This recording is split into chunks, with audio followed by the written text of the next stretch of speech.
Assalamualaikum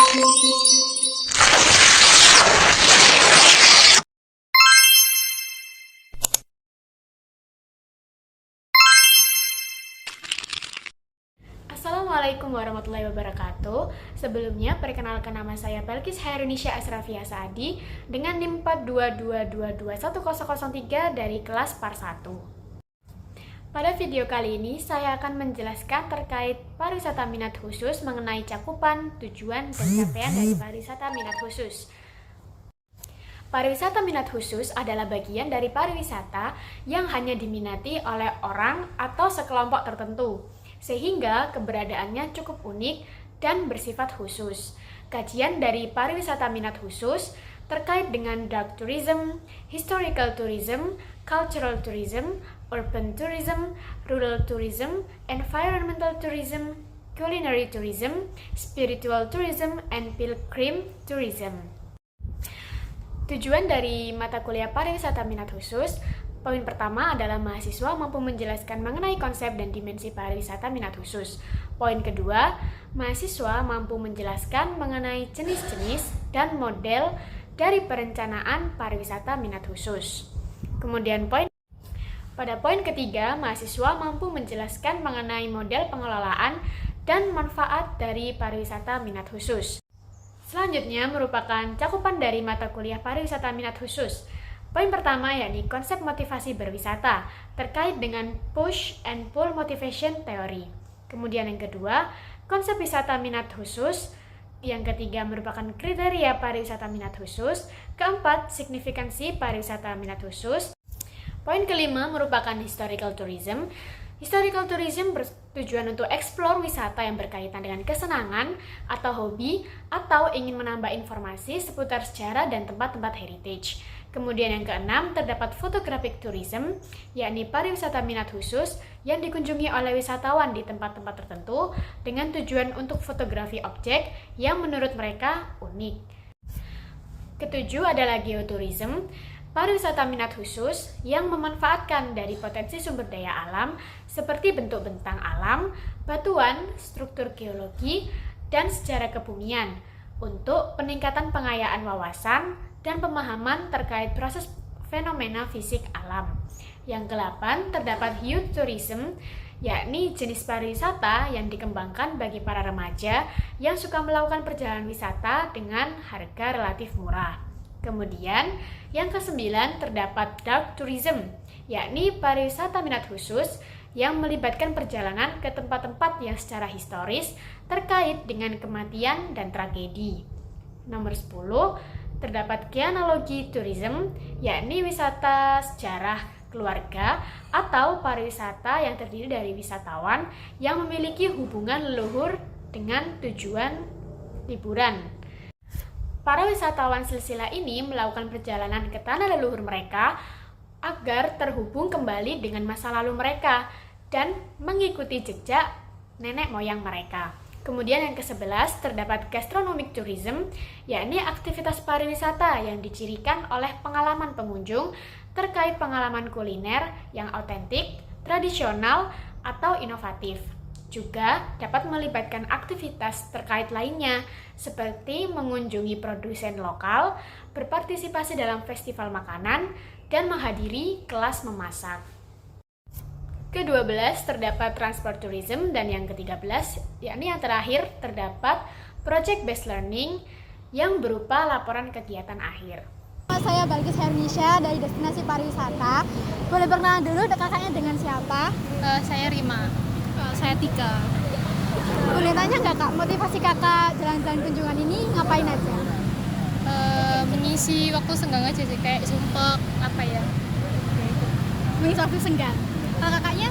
Hampir sama sih, mungkin kayak nyari-nyari kafe buat ngerjain tugas atau sekedar main aja gitu. Jadi selain mengisi waktu senggang kakak juga gitu ya, buat nemenin tugas skripsi juga gitu ya, biar nggak di kampus-kampus terus ya kak ya, biar nggak pusing. Ya terima kasih ya kak. Terima kasih banyak. Halo, sebenarnya perkenalkan dulu, nama saya Balkis Hairunisha dari Prodi Destinasi Pariwisata Universitas Airlangga. Sebelumnya boleh perkenalan dulu, namanya kakak siapa ya? Halo, kenalin aku Safina. Halo. Jadi aku di sini mau tanya Kak, motivasi Kakak di sini lagi ngapain ya? Atau sedang apa? Di sini tuh lagi ada tugas syuting. Apa ya? Syutingnya itu buat tugas akhir kelas 11. Soalnya apa ambil di sini tuh karena apa ya, kan rame dikunjungi apa orang-orang gitu. Selain rame atau mungkin kakaknya lagi cari itu nih, kayak spot-spot budaya-budaya atau sejarah-sejarah gitu enggak? Enggak sih Kak. Oh, enggak. Ambilnya ke kayak kafe-kafe gitu.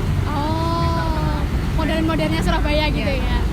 Oke, terima kasih ya Kak. Pada video kali ini saya akan menjelaskan tentang pariwisata minat khusus pada pertemuan 3-4 yang mencakup pengertian pariwisata minat khusus, konsep pariwisata minat khusus, dan yang ketiga yakni kriteria pariwisata minat khusus. Pertama yakni pengertian pariwisata minat khusus. Wisatawan minat khusus adalah pelancong yang mengunjungi suatu destinasi untuk mengejar minat khusus mereka di wilayah atau destinasi tertentu. Dan wisatawan minat khusus juga adalah mereka yang mengunjungi destinasi untuk memenuhi bisnis tertentu dan atau mengejar kesenangan yang sangat berbeda. Kemudian selanjutnya terdapat konsep dari pariwisata minat khusus. Yang pertama, wisatawan berjumlah kecil tapi sangat berdedikasi terhadap tujuan tersebut, sehingga berapapun biayanya untuk menikmati wisata minat khusus akan tetap disanggupi oleh wisatawan tersebut. Yang kedua, kegiatannya tidak biasa hanya disaksikan oleh sebagian kecil wisatawan atau bisa disebut dengan wisata alternatif. Kemudian, yang ketiga, disesuaikan dengan perasaan yang dimotivasi oleh minat khusus pribadi atau kelompok. Kemudian, yang keempat, yakni pergi untuk memilih objek layanan tertentu yang memberi kepuasan dengan alasan berbeda yang eksplisit. Kemudian berikutnya terdapat kriteria dari pariwisata minat khusus. Yang pertama, memiliki keunikan atau minat. Yang kedua, daya tarik yang langka. Yang misalnya daya tarik di daerah satu berkemungkinan tidak akan sama dengan daya tarik di daerah kedua. Kemudian yang ketiga terdapat infrastruktur dan fasilitas. Keempat, konservasi dan keberlanjutan. Kelima, kerjasama dengan komunitas lokal. Keenam, memiliki promosi yang tepat. Kemudian 7, memiliki produk tambahan. Yang ke-8, terdapat aksesibilitas. Yang ke-9, mencakup keamanan dan kesehatan. Kemudian yang ke-10, terdapat kemampuan manajerial. Pada video kali ini saya akan menjelaskan terkait pariwisata minat khusus pada pertemuan kelima. Pada pertemuan kelima, pariwisata minat khusus akan menjelaskan terkait faktor pendorong dan pengembang PMK dan manfaat dari pengembangan pariwisata minat khusus. Yang pertama yakni faktor pendorong dan pengembang dari pariwisata minat khusus. Yang pertama, terdapat kekuatan pasar. Yang kedua, terdapat tren dan tantangan global. Yang ketiga, ketersediaan akan informasi. Keempat, terdapat dukungan dari pemerintah. Kelima, inovasi dalam pelayanan. Keenam, kemitraan bisnis. Ketujuh, pendidikan dan penelitian. Dan kedelapan, merupakan perkembangan dari teknologi. Dan kesembilan, kebutuhan akan keberlanjutan. Berikutnya merupakan bagian dari manfaat dari pengembangan pariwisata minat khusus. Yang pertama, terdapat pendapatan ekonomi. Kedua, diversifikasi ekonomi. Ketiga, membuka peluang karir. Keempat, pengembangan infrastruktur. Kelima, promosi warisan budaya. Keenam, peningkatan kesadaran. Ketujuh, pengembangan komunitas. Kedelapan, peluang investasi dan kemitraan. Dan yang kesembilan merupakan pembangunan berkelanjutan. Dan yang terakhir, yang ke-10 yakni pelestarian warisan budaya. Pada pertemuan ke-6 dari mata kuliah pariwisata minat khusus akan membahas terkait langkah pengembangan dan menjaga keberlangsungan pariwisata minat khusus yang nantinya akan dibagi menjadi 3 poin. Yang pertama yakni langkah pengembangan, yang kedua yakni peran masyarakat dan pemerintah, serta yang ketiga yakni strategi dari keberlangsungan pariwisata minat khusus. Langsung saja pada bagian pertama, kita akan membahas terkait langkah pengembangan dari pariwisata minat khusus. Pada poin pertama, perlu dilakukan analisis pasar. Kemudian, kedua, pemilihan lokasi yang tepat. Ketiga, konsultasi dengan pihak-pihak terkait. Keempat, membangun infrastruktur yang memadai. Kelima, pemasaran dan promosi. Keenam, melakukan pelatihan dan pengembangan bagi tenaga kerja. Yang ketujuh, melakukan kerjasama dengan komunitas lokal. Ke-8, pelestarian alam dan budaya. Ke-9, melakukan evaluasi. Dan yang terakhir, yakni perbaikan berkelanjutan. Kemudian selanjutnya masuk pada poin kedua, yakni peran masyarakat dan pemerintah dalam pengembangan pariwisata minat khusus. Pada bagian pertama terdapat peran dari masyarakat, yakni yang pertama, mengelola kepemilikan. Kedua, promosi dari produk-produk lokal mereka. Ketiga, memberikan dukungan terhadap keberlanjutan. Keempat, memberikan pengalaman lokal. Kelima, mengikuti standar kesehatan. Dan yang keenam, partisipasi dalam memberikan keputusan. Selanjutnya terdapat peran dari pemerintah. Yang pertama, pembuat regulasi dan pengawasan. Kemudian, pembangunan infrastruktur. Ketiga, promosi dan pemasaran. Keempat, melakukan konservasi dan pelestarian. Kelima, pemberdayaan masyarakat. Dan yang keenam, melakukan kerjasama dengan pihak internasional. Kemudian memasuki pada poin terakhir, yakni poin ketiga, terkait strategi yang dilakukan untuk keberlangsungan pariwisata minat khusus. Poin pertama, melakukan pengelolaan lalu lintas dari wisatawan. Yang kedua, pengelolaan terkait sampah daur ulang. Yang ketiga, konservasi alam dan budaya. Keempat, kemitraan dengan organisasi pelestarian. Kelima, pengawasan dan penegakan hukum. Keenam, pengembangan alternatif ekonomi. Ketujuh, penggunaan teknologi untuk monitoring. Ke-8, rehabilitasi dan restorasi. Ke-9, partisipasi masyarakat lokal dan evaluasi. Saat ini saya sedang berada di Jalan Tunjungan, Surabaya, di mana jalan ini merupakan jalan yang memiliki banyak sekali ragam sejarah, baik dari arsitektur maupun bangunan-bangunan di sekitarnya yang masih menyimpan sebagai cagar budaya dan juga sejarah. Oleh karena itu, tahukah Anda terkait sejarah di Jalan Tunjungan yang sampai saat ini masih mempertahankan bangunan yang bisa dibilang masih mempertahankan cagar budaya di sekitar Jalan Tunjungan. Jadi, pada masa lalu, Jalan Tunjungan merupakan kawasan yang disebut dengan Patunjungan dan saat ini dikenal dengan nama Tunjungan.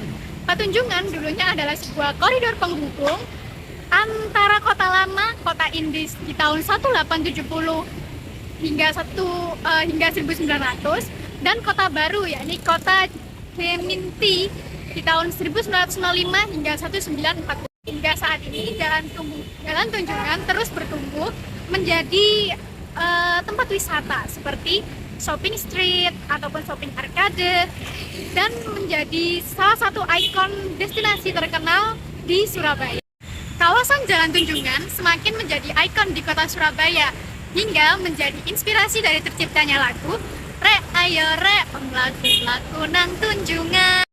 Dan Jalan Tunjungan Surabaya sendiri sudah dibangun oleh Belanda sejak awal abad 20.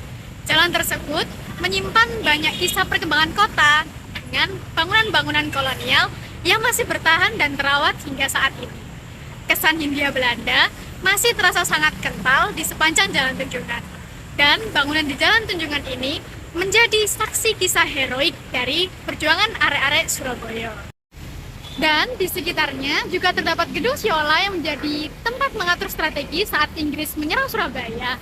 Gedung Siola dibangun tahun 1920-an oleh Robert Lightlaw, konglomerat Inggris yang menjadi pusat grosir terlengkap dengan merek dagang Whiteway, Lightlaw & Co. Gedung itu menjadi pertokoan terbesar di Hindia Belanda pada tahun 1900-an dan juga terdapat bangunan bersejarah perobekan bendera Belanda yaitu Hotel Majapahit yang dulu dikenal dengan nama Hotel Orange di zaman Belanda dan Hotel Yamato di zaman Jepang. Dan bangunan Hotel Yamato sendiri berada di dekat saya di sebelah kiri. Itu dia, di sana. Sekian video dari saya terkait Jalan Tunjungan dan penjelasan-penjelasan mengenai sekitar-sekitarnya. Sampai bertemu di video selanjutnya. Wassalamualaikum warahmatullahi wabarakatuh.